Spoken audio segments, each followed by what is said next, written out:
Ushmayeli chapter number 10 verse number 10. Egameni lika Jesu.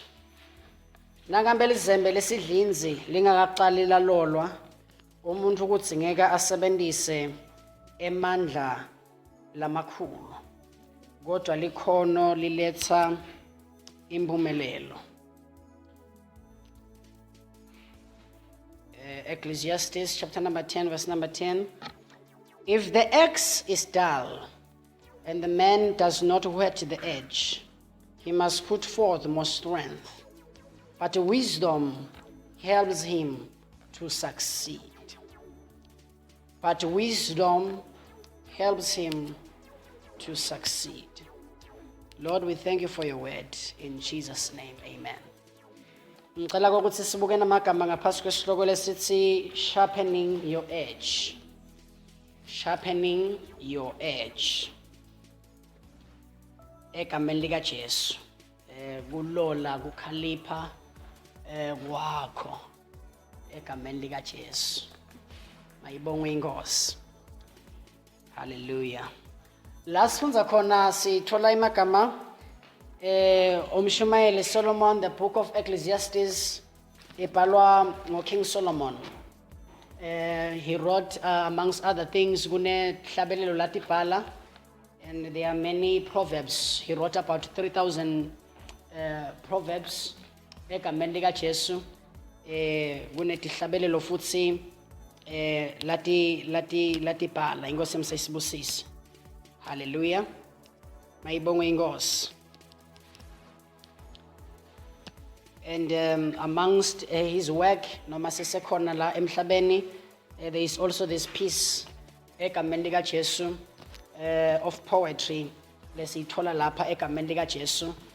So he's writing egameni lika Jesu nangemagama nangalathi uma ngabe lizembe lisidlinzi lingakalolwa litsinga emandla lamanengi.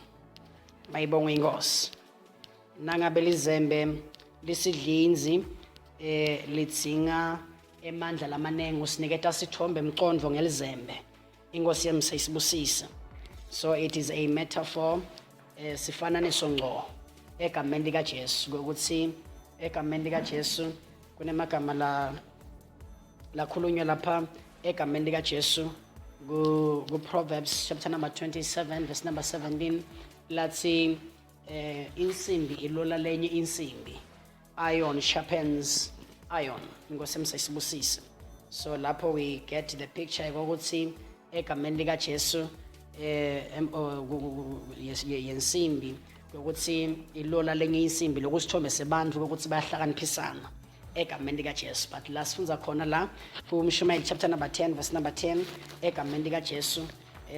This is likened egameni lika Jesu to egameni lika Jesu impilo nje yakho as a believer ukuthi uma ngabe shothi empilweni yakho sekuluzekele egameni lika Jesu lokukhalipha uyaye ukuthi ngeke emandla lamanengi. Kodwa inhlakanipho yasita ukuthi umuntu akhone ukuthi aphumelele. And I want us to learn egameni lika Jesu briefly egameni lika Jesu about things that we can do to keep our edge egameni lika Jesu sharp. Egameni lika Jesu njengebazalwane njengoba sisinzisiwe egameni lika Jesu egameni lika Jesu umuntu nakatalwa kabusha nje wemukela impilo eBhayibheli livethe amagama lithi egameni lika Jesu lokutsala sekwengcile but sekuvele lokusha. And iBhayibheli liyasitshela ukuthi bonke labamukela abaniketwe amandla nemagunya nelungelo lekubitwa ukuthi babantwana baNkulunkulu. So lempilo lesiyitholile egameni lika Jesu lensha egameni lika Jesu impilo egameni lika Jesu letsinga ukuthi sihlale egameni lika Jesu sikhaliphisa kube netindvo lesitendako lokusho ukuthi we are responsible egameni lika Jesu to keep our edge egameni lika Jesu sharp. Inkosi emsayisibusise. Ngoba lizembe nangabe selilahlekelwe kukhalipha kwalo lidzinga emandla lamanengi. Inkosi emsayisibusise. Nangabe shothi lizembe selisidlinzi lidzinga emandla lamanengi bathi nabasasinziswa impilo yabo yakhalipha egameni lika Jesu khanze ukuthi lo muntu uyagijima. Inkosi emsayisibusise nikhona masibathande ngayo because egameni lika Jesu lelizembe leseselisha. Inkosi emsayisibusise kugijimeke impela egameni lika Jesu egameni likaJesu kugijimeke impela, but because kube bede mhlawumbe le lihlakanipho yokuthi noma ugijima uzembele liselisha lelikhaliphako egameni likaJesu kumqoka ukuthi usithathe nesikhathi sekulilola lizembe egameni likaJesu lokusho ukuthi kuze kuthi uqhubeke egameni likaJesu impilo yakho ibe ngilesuka emandleni iya kulamanye amandla. iBhayibheli vethe amagama lithi sithini lesibuka ngebuso lobembuliwe ingadimulo yaNkulunkulu ibonakala kithi njengasesibukweni sibe siguqulwa ngekususwa ezingeni elithithe lengadimulo siswa kulelinye lizinga lokusho ukuthi noma sesikholiwe there is a process ye transformation, there is a process yakuguqulwa kwethu, and we are responsible kethina ukuthi lempilo lesesiphiwe lo Musa uthi Paul angaweni lide umusa waNkulunkulu lenguniketiwe egameni likaJesu. So lempilo lena yokukholwa impilo lethinga ukuthi onke malanga egameni likaJesu kube khona timbo lotenako to keep it sharp, avoid ukuthi in the future egameni likaJesu ugcine sewenda timbo egameni likaJesu ngemandla lamanyenti nesizathu sokuthi sekude kuloleka kwalelizembe. Inkosi emsayisibusise labanye baze bakhuluma amagama bathi hayi lokusaqala bokaze ngosiyami egameni likaJesu ugijima ngabe sekwendekane akazame ke lo munye ukuthi nangabe bathi laba hawu lokangathi khathi takho sisi lokangathi khathi takho sisi usenda ukuthi nekwekuthi azame ke naye ukuthi ngosiyami egameni likaJesu azame ukuthi hayi awukhuleka wena hawu netimo lebengitenda ngisengadenda usofuna kutenda ngamandla akhe egameni likaJesu ngoba solufuna kubamba leli record ukuthi lokwangathi khathi ngumbi yabantu babulele nje le statement lesithi lokwangathi khathi lo myazame egameni likaJesu ukuthi atitholele timbo ngetikhwepha takhe uzama ukuthi ufuna kufanana nalokwa ngetikhathi nganzi futhi umgomo wethu akushiko kufanana nalokwa ngetikhathi ngobe nangabe shothi impihamba kahle nje egameni likaJesu kumele ukuthi ngabe siba ngcono each and every day singakhawukeli kuba njengalokwa ngetikhathi. But yini ke lokwenda ukuthi umuntu asinziswe but kusahamba isikhathi ukhanze ukuthi sekuluzeka lokukhalipha egameni likaJesu ngobe kunetimbo letela ukuthi ugcine sewulahlekelwa ukhalipha kwakho egameni likaJesu ngobe ungadiniketi isikhathi sekulola lizembe liyalolo asawuthi lizembe liyalolo. Bekatheke kunamadoda lamabili ke njengoba nje afunzile sisi lapha wathatha leli verse nami ngithi ngifuna ukulisebenzisa egameni likaJesu lo 2 Kings chapter number 6 uthi amadodana the sons of the prophets beda ku-Elisha bathi lenzawo lesesikuyo seyincane sicela ukuthi egameni likaJesu usivumele ukuthi sihambe siyoyingeda. So you can see ukuthi during that time yakhe Elisha egameni likaJesu the miracles that he was performing was drawing many people to himself. Kangangobe kwasunzele madodana there were many sons that were added into his ministry egameni likaJesu enyalo ngalendlela bese ka added ngayo sekudzingeka indzawo lenzawo bebekathi sebakuyo labantu bahlala kuyo beyiya ngekuba incane because the people were added. Inkosi emsayisibusise so ke manje ukhuluma lamagama labaphu namadodana the sons of the prophets bathi ngicela ukuthi nje uzivumele ukuthi sihambe siyozama ukuthi sigawule tingodo ngobe lenzawo lesikuyo seyincane kakhulu and now bavumeleka ukuthi bahambe bayogawula basagawula kukhona lomunye egameni likaJesu wathi uyagawula lizembe lakhe laqhumukela emandini. Inkosi emsayisibusise lizembe lakhe lena njani bathini kaya laqhumukela emandini wakhala ke ukuthi hey Nkosi yami ngoba siyabathanza nalabantu lokuthi lizembe nangabe shothi selilahlekile because this is a picture, these are sons egameni lika lokusho ukuthi it happens ukuthi as sons sisamkhona uNkulunkulu sisagawula and trying to increase njengoba nje kusithwe occupy till I come egameni likaJesu sizama ukusenzisa imincele but sisazama ukuthi sikwende konke lokho kuyendeka ukuthi sisagawula lelinye lizembe liqhumukele emandini. Mayibonga inkosi lelinye lizembe lena njani bathelekayo liqhumukele emandini and ukuthi ngani ke lapho egameni likaJesu kuze ukuthi usitakale number 1 kuthi ngakho ukuthi uvete lokho ukuthi lizembe selikathi selingwele kumbi ke yamadodana ke ahlushwa ngiloko lokho ukuthi azame indlela ukuthi bafihla kube nje le wafihla lo mphini egameni likaJesu ngoba bekabamba umphini le hloko yalelizembe bekathi semandini. Kumbi ke abantu egameni likaJesu labangafuni ukuvela baleni egameni likaJesu asho ukuthi uyathi sengiphethe umphini kuphela lapha egameni lika soloko siyamnaye usafuna kubonakala kwangathi lizembe lesekhona hawu lokwangekha usazama kanti uyatshela ukuthi lelo sengikuphethe yalo sayini mina mayibonga inkosi so ke lemvodzana lena lokwayisida nguthi khale and yathi nayikhala then the prophet came.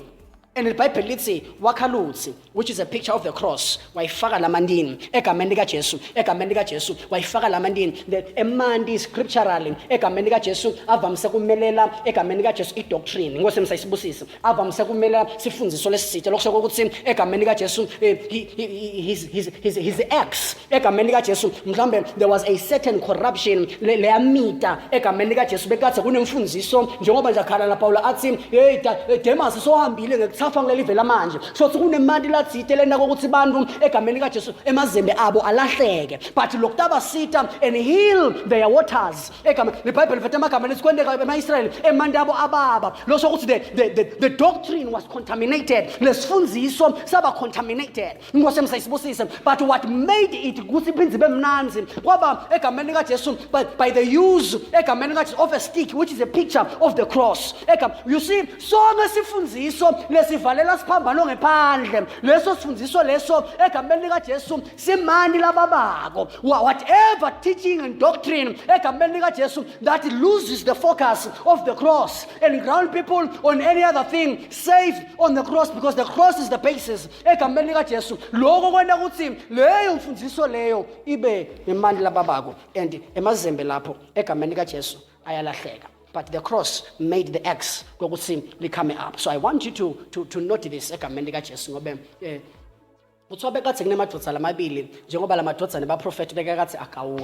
was an old man and a young man.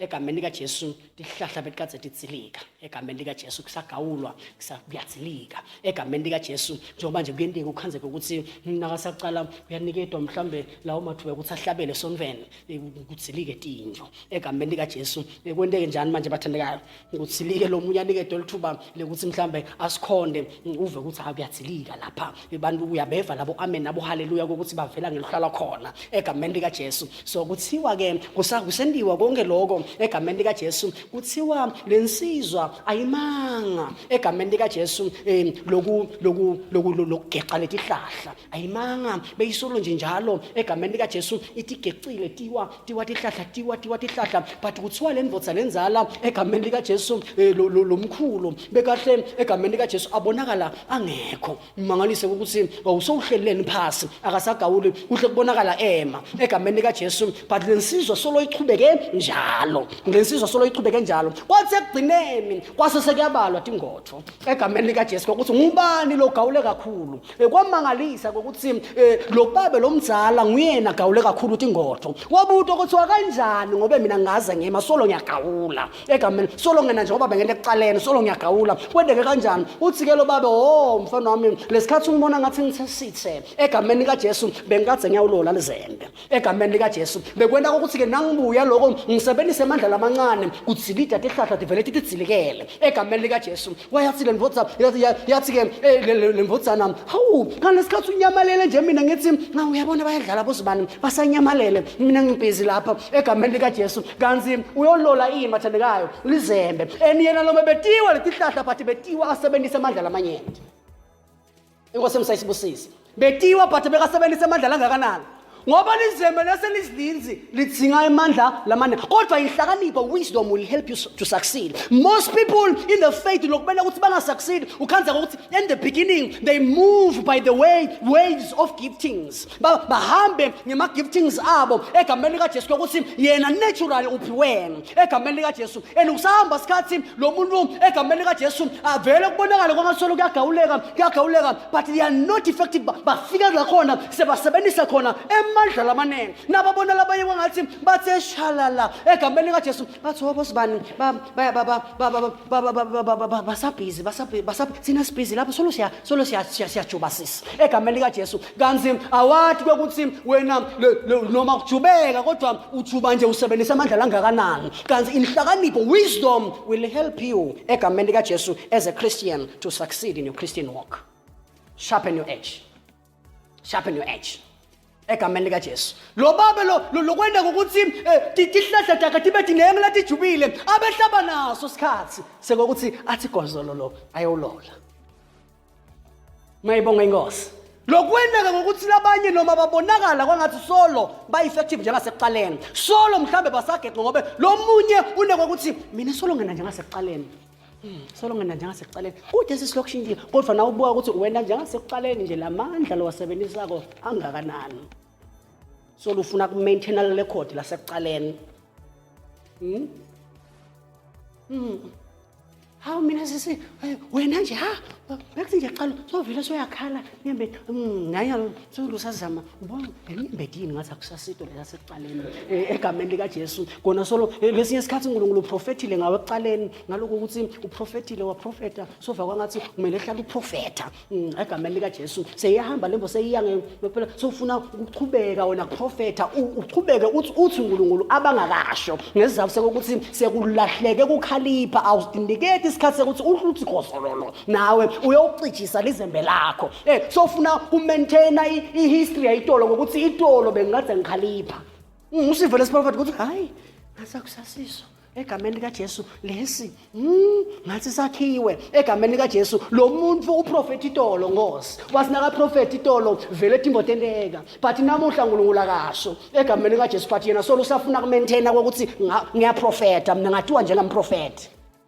ngosemsayisibusisi lizembe naselizidlinzi lidzinga amandla lamanene. So I want you to pick up these few things egameni likaJesu that will help you egameni likaJesu as a Christian egameni likaJesu to always your acts egameni likaJesu your edge ibe sharp. Mark 6 verse number 46 egameni likaJesu. Mark 6 verse number 46 egameni likaJesu. Mark chapter number 6 verse number 46 uyakufunza khona kanje wathi nasabahambisile wenyukela insabeni wayawukhuleka egameni likaJesu. Wathi nasabahambisile ukhuluma Jesu lapha ngalesixuku egameni likaJesu sebantu labangu 5000 besikhathi sesitile satawudla tingwa egameni bathi sebathidlile tingwa egameni likaJesu. Wathi nasabahambisile wasena sewuyakhuphukela ensabeni wayawena njani bathendekayo bekungumkhuba wakhe ke Jesu lokho ngikho lobekona ukuthi lizembe lakhe lihlale likhalipha egameni likaJesu abengayimi nje mandololwane kokuthi ngomngitolo ngende ummangaliso wetingwa lethi 5000 but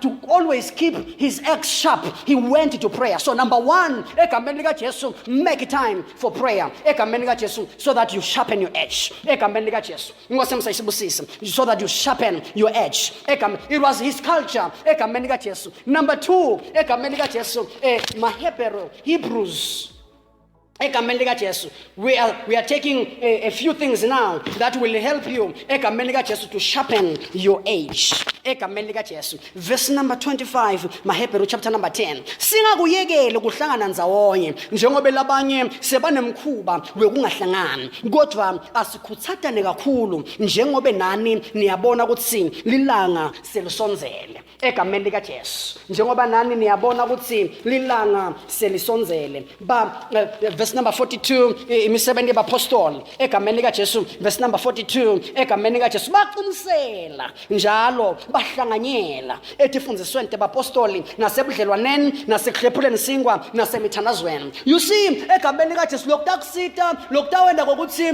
lizembe lakho lihlale likhalipha so that ukukhalipha kwakho kuhlale ukukhalipha fellowship will help you. Many people egameni likaJesu lokwenda kokuthi lizembe labo sigcinisa lisidlinzi ngokuthi they avoid fellowship egameni likaJesu. They avoid fellowship egameni likaJesu. So for you to always maintain egameni likaJesu ukhalipha kwakho kuze ukuthi your edge is always sharp you need to continue steadfastly. Ngiyawathanda lathi steadfastly athi lama mahumusho persistently lokho sokuthi bekungamnanzi kodwa baqinisela. Uthi ke lapha Paulo uyala labazalwane bamaHebheru uthi abazalwane ningakuyekeli ukuhlangana njengoba labanye sebanemkhuba nje nokungahlangani ningakuyekeli ngoba ngiyiko lockdown nokuthi nihlale nikhaliphile nilola nilolekile egameni likaJesu. So egameni likaJesu lo sokuthi njalo babe loya bekaba naso isikhathi egameni likaJesu uthi ngoba kumele uthi noma ngabe uyini lo yendako noma ngabe uyahlabelela ungavumi ukuthi abantu bakufaka ipressure ukuthi hawu lo bohlabela itu so sofuna ku maintain idingo tayitolo kanzi uyadwa na ukuthi ikhalipha kusekho delicate isikhathi and sharpen your edge egameni likaJesu. So fellowship will ensure ukuthi lizimbe lakho lihlala likhaliphile egameni likaJesu. Utawuthi mangala nawe ukuthi uyathi kwasekudzili kathi ihlahla letiningi nasekubalwa ukuthi into yakho ihlahla tibethe ngobe vele nasekuphela isikhathi leside kuthi nasekubalwa akufanani ngobe egameni likaJesu uyakhanza ukuthi labanye bebasolo bathilida nje kodwa bethe isikhathi sekuthi sebake bayolola kukhalipha kwabo. So a fellowship will ensure egameni likaJesu that your X is sharp. Egameni likaJesu will ensure that your X is sharp. Egameni likaJesu. Proverbs chapter number 27 verse number 17. Egameni likaJesu taka 27, that is our number 3. Number 3, what can you do? Egameni likaJesu. Chapter number 27 verse number 17. Njengensimbi lilola lenye insimbi kanjalo nebantu bayahlakaniphisana egameni likaJesu. Another thing that will help you ukuthi lizembe lakho lihlale egameni likaJesu li sharpened egameni likaJesu is network egameni likaJesu and reconnection. Ku connect with other brothers, connecting with other sisters in the Lord. Ungavumi nje kuba wedwana egameni likaJesu ngoba kuthiwa njengensimbi lelola lenye insimbi kanjalo nebantu bayahlakaniphi mayibonga inkosi. So kuyihlakanipho lokuthi egameni likaJesu uphile nebantu uconnect nebantu egameni likaJesu egameni likaJesu. Ungabi nje umzalo lotiphilela yedwana labanengi lokubabulele ufika noma enyuvesi noma ufika esikolweni yena uyisimbi lehla yodwa akabonakali kayishiyu akeni uva kwangathi bayadlala sisi ngimi nje kuphela lapha longathi serious bayadlala sisi noma kusemsebeni la kuhlanganyelwa khona awubonakali egameni likaJesu livikile yaphela nje solo unenkinga kude lo mtshelako uphila wethu inkomo ledla yodwa kutakuqanya lemvo leyo kutakwena besidlinzi ngobe egameni likaJesu insimbi lemukela kulolwa ngelenye insimbi lekhona ukuthi khaliphe egameni. So you need to embrace other brothers, embrace other sisters, embrace egameni likaJesu labanye bazalwane. That will help you egameni likaJesu to keep your edge egameni likaJesu ngobe egameni likaJesu utawuhlakaniphiseka. Uyabona nje now before when the intro egameni likaJesu lokuthi mhlawumbe sewukhulume na ube nebafoni ukuthi yathi bengicabanga kwenda imvo le kanje egameni likaJesu khanze ukuthi sibayahlakaniphisa egameni likaJesu uyahlakanipha ngobe ngetiluleko letinyenti egameni likaJesu ngekoluleka by receiving counsel egameni likaJesu tinhloso egameni likaJesu tiyaphumelela. Inkosi emsayisibusisa nikhona masibethandekayo. So kumcoka ukuthi egameni likaJesu vuma kuloleka egameni likaJesu. You must embrace other people to sharpen you egameni likaJesu. Fellowship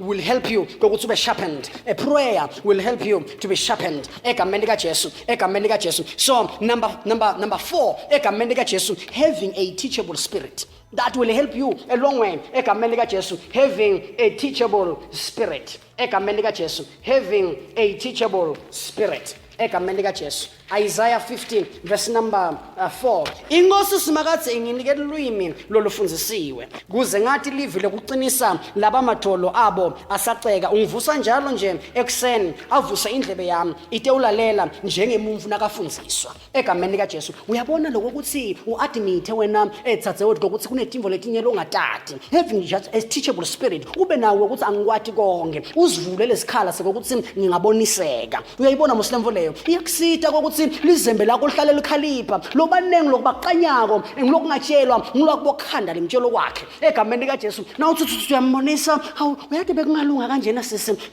akatshele mina ngenda kanje egameni likaJesu. Lembo leyo upgrade uhlala umenza wonye egameni likaJesu. Ngisho na business lokutakusita egameni likaJesu.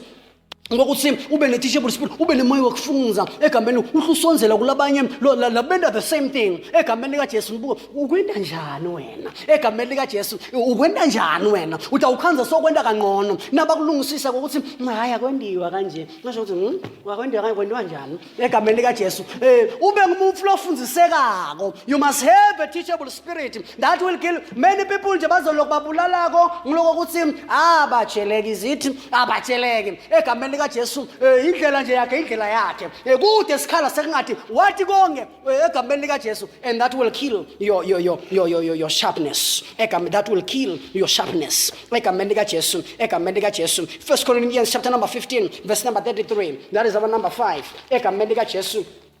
Sharpening your edge egameni likaJesu. Lizembe naseli lisidlinzi lidzinga emandla lamanengi, kodwa ke kuhlakanipha kuyamsita umuntu egameni likaJesu ukuthi aphumelele. Lizembe liyalolwa egameni likaJesu. Lizembe lenziwa njani? Liyalolwa. Verse number 33, ningayengeke bangani lababi bonakalisa similo lesihle egameni likaJesu. Mayibonga inkosi. Another thing egameni likaJesu, to keep your edge sharp egameni likaJesu, you need to keep the good company. Angeke nje umtshela ukuthi wena bangani bakho nebamvu lo spenda nabo sikhathi lesiningi unbelievers egameni likaJesu, utholani lapho kubo egameni likaJesu? Yini lo yifunzako lapho kubo lekuhlakaniphisako nalokukhulisako kule mpilo yakho yokukholwa egameni, ngoba utawuthi khanza sewusebenzisa amandla lamanengi ngaloko ukuthi vele sekulahlekele ukukhalipha labamvu lohlala nabo bayakuqanya. Ngeta number 6 egameni likaJesu, keep negative discussion. Njalo nje egameni likaJesu nahlala nidiscussa timbo leti negative egameni likaJesu. Avoid negative people. Avoid people with a negative mindset. Bambu labahlala bathi ngeke sewukhona. Avoid such people. Abakulolu bayakucanya. Lizembe naselizidlinzi egameni likaJesu lidzinga amandla lamanengi egameni. So keep the good people. Ube nebamvu labatakubonisa ukuthi you can do it as well. Labatakubona ubone ukuthi you can do it. Banje laba negative egameni likaJesu in life. Don't keep such people around you. They will kill your sharpness egameni likaJesu. They will kill your sharpness egameni likaJesu. Sengikhumbula le lenza by spies. When you read the book of Numbers chapter number 14, kuthiwa lapha tiyabuya letting 10 egameni likaJesu, labanye basakata umbiko lomubi egameni likaJesu, basakata umbiko lomubi bathi sibabonile laba lesiye kuyodla live labo bakhulu kunathi, sitibone thina singanga tinzethe. Avoid such people. Lokwenda ukuthi bonke labanye babhubhe basalele ehlani laseKadesh Barnea. It was because egameni likaJesu they took this negativity from these negative people egameni likaJesu. But there are two men that had a different spirit egameni likaJesu, which is Caleb and Joshua. LiBhayibheli vethe amagama lithi bathi bona noma labantu babakhulu kunathi babakhulu egameni likaJesu bathi tukulanta anakhi, kodwa le live lela sitawulidla, we are able. Bamvula utawuthi na uthi ukubona idea uthi bengicabanga kwena ukuthi bathi you are not able. Bona uthi bengicabanga kwena usengakafunzi kahle, usengakafika ezingeni. Manje bayohlala nje bakukhatha nje wena evuthi uvethe inhloko bayakukhatha, utawubambeleleke empilweni ungayinzawo ngesizathu sebamvu lobagcinile the company you are keeping egameni likaJesu. Avoid negative discussions. Yabona nje avoid naleve kulala namhla sekukhuphuke bamvu labangaka lubalo balabana COVID taqanya nalokukholwa kwakho lemvo leyo egameni likaJesu ukuthi wahlale nje futhi ke nabakufundise kahle laba uyayutive nako yini ngathi nami levo sekunayo ngoba lemvo lendlela levo i-negative ngalendlela ukuthi wabanika lendlebe walalela ugcine sewutakhela lokugula hayi ngoba bugula but ngenxa lengcombo seyifundwe ngembiko lomuntu. Mayibonga inkosi. So keep a good people. Avoid negative things that will hurt your faith. People that tijabulala khola kwakho egameni likaJesu. Avoid negative discussions. Naxoxwa ngabafundisi baleka. Ngavuma ephuxoxa ngabafundisi sibani wale phasi, sibani wale tulo, sibani lokasebenzisa ukuthi hayi wasemkhathini, baleka kubaleka. Hawu ngeke sisikuze kwendeke miracle lenjana ngamanje umlo uthi akubulalela kholo kwakho lembo leyo kubalekele. Avoid negative discussions. Akusithi uthi Paul Timothy mfotsana yami balekela inkulumo letingenamsebenzi. Avoid negative discussions. It will help you go a long way. Labaye lokubaqanyile kukholwa akukhula kwenilufo kukholwa kwabo egameni kaJesu. They do not believe that God can do great things because babonele ingceko labacabanga ukuthi le phasi ikwenda bathi hayi uSathane. Yonke into yakho uSathane. Konke nje ummangaliso longathi unemandla uthi wena ngiSathane. Ulevi bulala wena utawugcina ungamkholwa uNkulunkulu wathi ukuthi konke lokummangaliso lonemandla kwaSathane. Bulele lapho usidlinzi kamoya. Asawuthi usidlinzi. And it's not desirable. So avoid negative discussions and maintain a good attitude. Push for positive thoughts. Push positive thoughts. Ube positive, ube optimistic. Ube optimistic. Attitude. Maintain a good attitude. Inqombi yabantu bamosha i-attitude. Kushumayela inceku longayati i-attitude yakho seyiswitch off. Angimathis. Angishunyela nje emnebantu lengingabadi. Ngishunyela basesonweni lami sis. Basesonweni lami. La ngabadi nje. Awubuke futhi ukuthi awubuke futhi ukuthi le jina ayifakile. Usisi ngeke nje. Awubuke futhi ukuthi akathakhini. Usisi naleso nto nje ayichazi. Egameni likaJesu. Avoid a negative attitude because that kills your ability to receive from the vessel. You cannot receive from a person you despise. Angeke ukhona kwemukela from a person lomdespisayo. Egameni likaJesu angeke uzokhona. Nabe nje shothi you teach yourself ukuthi wena i-attitude yakho iyabaswitcha off labanye other brothers because mhlambe uva kwangathi egameni likaJesu bona bababhekelena noma kunjani. You are going to lose. Lesinye isikhathi noma ngabe shothi uyabona nje lokwasitha leti inhloli nathi ifikile le eKenani egameni kaJesu i-accommodation yabo bayithola engwadleni ekuthiwa ngRahab. Kube kabona bathi hawu ngeke ingwadla bekade usitekala kuphi. Lo Rahab lona on the messianic line wangena kulelu sembo lokutala kwaJesu lokusho ukuthi he got into the holy messianic line egameni he gave birth to Jesus. Ingwadla yatala Jesu. Kunebamfu namhlanje sinawo baba ukuthi wena dingwadla egameni kaJesu labo bambu kusasa batawutala Jesu. So if you maintain a negative attitude ukuthi ngoba zibanu kanjena zibanu usenda ukuthi kude nje ingwadla you are going to look ngoba lokasita leti inhloli nathi fika lena lifastelo labaphuma ngalo lifastelo lengwadla. Uyabona kunemafastelo lotawubaleka ngawo ufana nje nasesikolweni egameni kaJesu utawuphunyula leka maths noma ngabe shothi lo muntu lo ngathi unayo le maths ubona kwangathi ingwadla lelifastelo lelo litaweweda. Satsa sonzela noma ngabe uyabona lokho ukuthi utawufeyila nje usuke ulimale ukubonakala ama results lamabi ngesizathu sokuthi kusuwelekela inhlakanipho ukuthi lizembe lithi ngakulola ukuze ukuthi likhona ukuthi likhaliphe. Wena ulolwa ngibani lapha kulesifundo ngoba uyabona ukuthi usidlinzi egameni likaJesu uyabona ukuthi kulesifundo lesunebulukhuni ngisothi awuhlala ke hawu ngathi ngiyacela nje lisite emahedemini ngathi ngephephe mina ngikhanya kweliverses mina ngicela utayicela kuwe liphi ngoba uke egameni likaJesu lizembe lilola lelinye lizembe egameni njengoba nje umfunzi lesikolweni akwaye sonweni uyeke ufunza so noma ngabe shothi lo muntu unalidress uhulele stela lo ngasithanzi egameni kaJesu hamba uthathe le maths ledzingeka kuphase uyembili. How sis ungeke hawu ngamane ngifeyile ngamane ngifeyile ngicela lona sisi inhlolo leti 12 including lo Caleb lethiwa had a different spirit including Joshua baphuma efastelweni lengwadla lengaka baphuma basinza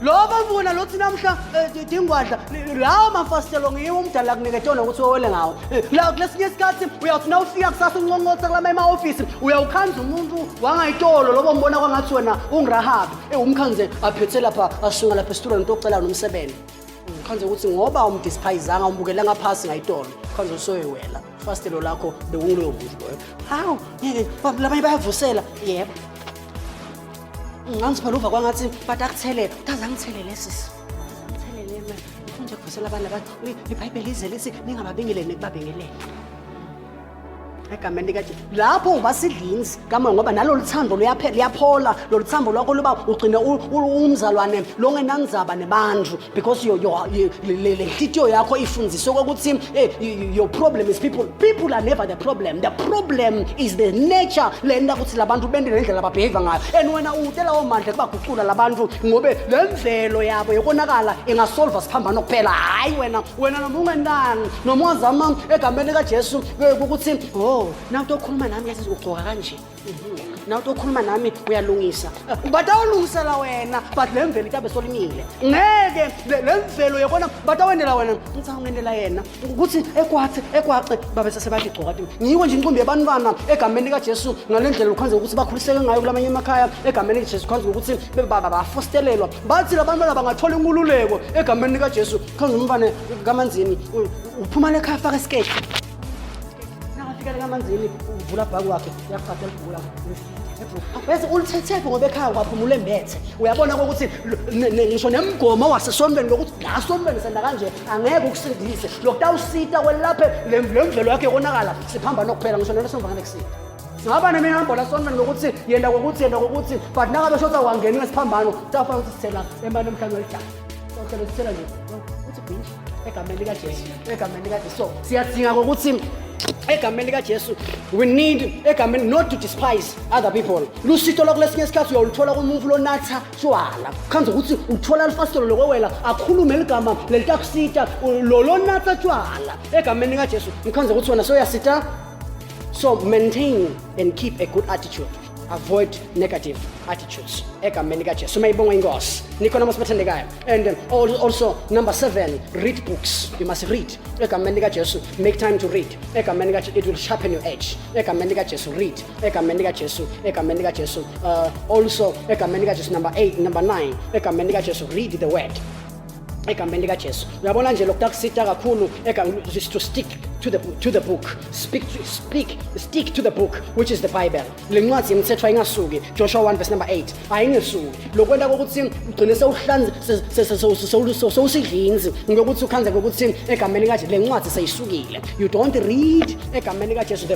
the book must be read the word must be read egameni likaJesu you must read egameni likaJesu make time for the word le Bible lithi ukuthi Jesu kulabafundi basakholwa nguye naniqhubeka emaveni ami nitaba abafundi bami sibili liqiniso ntawulati neliqiniso litanikhulula so make time to read and invest egameni likaJesu in the word egameni likaJesu make time egameni likaJesu lingapheli nje liviki egameni likaJesu iBhayibheli awaka walifunza lingapheli ilanga awaka walifunza kude neshumayelo lokwayilalela kude nemuntu noma ke stage sakaviyosilo kwasilalela utawukhalipha kanjani ntoba sidlinzi hayi ukuthi ngisathane lokuthi usidlinzi nguwe egameni likaJesu egameni awutiniketi isikhathi sekuyolola lizembe liyalola lizembe lendiwa njani lizembe liyalola Nkosi emsayisibusisi lizembe liyalola Nkosi emsayisibusisi bese ngishito ukuthi egameni likaJesu fellowship egameni number 1 lona ngifuna kumusho nyalo number 8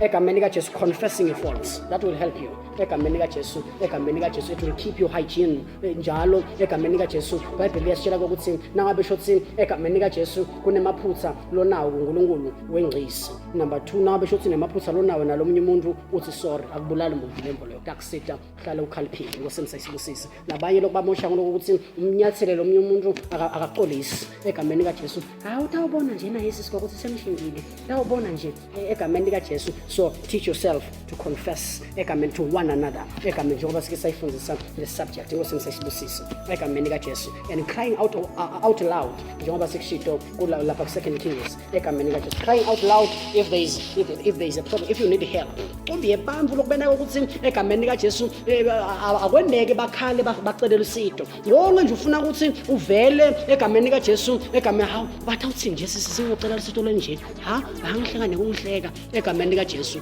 that thing will kill you egameni likaJesu learn to have people that you can confine to egameni it may not be egameni likaJesu makwakho mhlambe ekhaya but uyathi ukuthi nangingatshela sibani ngiyathi ukuthi ngidawusitakala Nkosi emsayisibusisi nawe na umake ungathina sewuvika ukuthi bengcile kuwe batshela makhelwane ngisova buhlungu la khaya upicture bomakhelwane nje sisawubeki kimi phela angabeki kuwe ngoba ngidivele uyenda nje ungadi vele uyakulona lo tivela kubo inkosi emsayisibusise and ukhona ukuthi wethula umthwalo ngoba iBhayibheli lisitshela ukuthi egameni kaJesu bamvu bayahlakaniphisana lizembe lo lenye insimbi utawukhanza nokwathi boso xa ngithi there is no way afike lo mnyathi hayi awukabuki kahle sisa awubuke lapha yayibona le mbobo singaphuma lapha khanza usiseni yaphuma seniyanqoba asuma nisawuchandaza egameni kaJesu sharpen your edge lizembe liyalolwa lizembe naselizvinzi lidzinga emandla lamanenge kodwa kuhlakanipha uyawusisita siphumelele etinfeni letinenge egameni kaJesu so embrace sharpening egameni kaJesu have a teachable spirit egameni kaJesu avoid negative discussions egameni kaJesu maintain a good attitude egameni kaJesu network with other people egameni kaJesu egameni kaJesu egameni kaJesu keep the good company egameni kaJesu ngiyathemba uyabuka lapho emanothini ukuthi kuyaphelela yini egameni kaJesu keep the good company egameni kaJesu with people labahlakaniphisa because birds of the same feather flock together egameni kaJesu ngeke nje wena uthi egameni kaJesu ufuna ukuthi ukhule enkosini kodwa abangani bakho bambula abahlale baxoxa ngoluzalo lokusitapha kumalile sisi lokasibu ufikile kumalile sisi lokho ukhalipha kulolo hlangothi lo lakulo nabe nje ulola kutabudlelwane utawukhalipha uthi egameni kaJesu kutabudlelwane because ulola lapho ufana nje nomuntu lohlale nje abukela egameni kaJesu timbo letiphetsa nje egameni kaJesu umbona nomama ukuthi azibani iyabheza ulolekile kulohlangothi lo lalibukelako egameni kaJesu so sharpen your edge you can listen to brothers preach the word listen to audios watch good stuff maintain a good attitude egameni kaJesu akudinga ukuthi size sende ilist yetinhlelo lokumele tibuke lencwadi ibukelayo akusita nje ungisabo lokhu akusikwami lokhu ufulathela isemehlo fakela emgqonyeni egameni kaJesu ungakuthathi konke ngoba unofuna kuhlala ukhalipha utawumosha abantu egameni kaJesu ngokuthi bafune kwena timbo njengayitolo kodwa abadinikete isikhathi sekuyolola egameni kaJesu so be consistent in fellowship uhlale ukhona enkonzweni lokwena kusilabanenge bangakhaliphi egameni kaJesu ngiko lokuthi ukhanze ukuthi even nasenkonzweni in fellowship they are not consistent they are not always there so that will hurt your sharpness egameni kaJesu ngoba uyabona nje kuleli viki leliphelile besilola lebe ngathi akhona kuleli viki leliphelile ulolekile wena sothi akuthathaphi ke nokwale viki leliphelile uyabona so be there lesi isikhathi ngakusendela njengoba laba siyabasendela egameni kaJesu khanze ukuthi they get the tapes egameni kaJesu but you get the tapes mhlawumbe uyithola le tape but lokufakazi ke usukuthathenini ngoba lokufakazi nabo kuyadzinga lokuhlanganyela nje lokubona nje labazalwane it helps a lot asesihlabele nesitawuthandaza egameni kaJesu amen